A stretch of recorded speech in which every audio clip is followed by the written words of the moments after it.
Hello বন্ধুরা, অনেক দিন ধরে ভাবছেন বাড়িতে ফ্রাইড রাইস খাবেন, কিন্তু বুঝতে পারছেন না কীভাবে বানাবেন। চলুন দেখে নিন।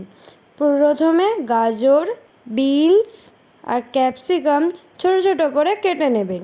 তারপর কড়াইতে পরিমাপ মতো জল দিয়ে সবজিগুলো সেদ্ধ করে নেবেন। সেদ্ধ করার সময় পরিমাপ মতো কিছুটা লবণ দিয়ে ভালো করে নেড়ে চেড়ে এটা ঢাকা দিয়ে রেখে দেবেন। এবার কাজু আর কিশমিশগুলোকে ভালো করে ধুয়ে জল দিয়ে ভিজিয়ে রাখবেন। সবজিগুলো ভালো মতো সেদ্ধ হয়ে গেলে জল ঝরিয়ে ওটাকে সাইডে রেখে দেবেন। এরপর ভাত বানানোর জন্য হাঁড়িতে পরিমাপ মতো জল দিয়ে বসিয়ে দেবো। এরপর এর মধ্যে লবণ দিয়ে দেবো। আমি আগের থেকেই লবণ দিচ্ছি, কারণ আমি পরে ভুলে যাই। আপনারাও আগে মনে করলে আগের থেকে লবণ দিতে পারেন। এবার একটা পাত্রে কিছুটা পরিমাণ ঘি ও কিছুটা পরিমাণ রিফাইন তেল নিয়ে নেব।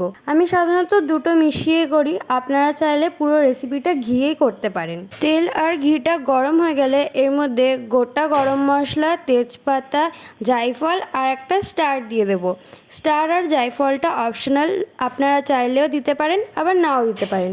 এরপর যে কাজু কিশমিশটা রেখেছিলাম সেটাও দিয়ে দেবো।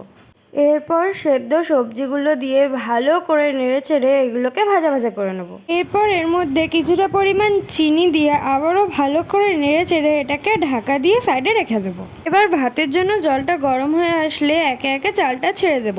আমি এখানে দেরাদুন রাইস নিয়েছি, আপনারা চাইলে নর্মাল রাইসও ব্যবহার করতে পারেন। আমি সাধারণত ফ্রাইড রাইস আর বিরিয়ানির জন্য এই চালটাই ব্যবহার করে থাকি। চালগুলো সেদ্ধ হয়ে আসলে হাঁড়ি নামিয়ে ভালো করে জলটা ঝরিয়ে নেব। দেখুন ভাতগুলো কতটা ঝরঝরা হয়েছে। এরপর হাঁড়ি থেকে কিছুটা ভাত অন্য আরেকটা পাত্রে রেখে যে সবজি, কাজু বাদাম আর গরম মশলা ভেজে রেখেছিলাম সেটাকে এর ভেতরে দিয়ে ভালো করে নেড়েচেড়ে মিক্স করে নেব। এরপর কিছুটা পরিমাণ চিনি ও ওপর দিয়ে ঘি ছড়িয়ে আবারও ভালো করে এটাকে মিক্স করে নেব আর কিছুক্ষণের জন্য এটাকে দমে রেখে দেবো। ফাইনালি আমাদের ফ্রাইড রাইস রেডি। আমি চিলি চিকেনের সাথে এটা সার্ভ করেছিলাম, আপনারা চাইলে চিকেন কষার সাথেও করতে পারেন। আমার ভিডিওটা ভালো লেগে থাকলে একটা লাইক, শেয়ার, সাবস্ক্রাইব করবেন। টাটা।